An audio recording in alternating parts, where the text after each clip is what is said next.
Friends, I hope you are doing well. Today we'll talk about how to fix or how to solve the problem of black screen on Fitbit weekly on settings.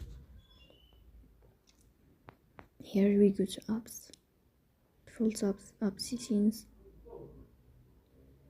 Then we search about Fitbit and we click. Here we go to first stop and we click OK. Then we'll enter to storage. Then we click on clear cache.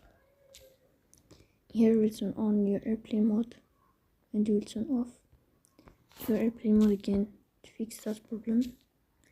So please don't forget to support us by like and subscribe. See you next time and thank you for your watching.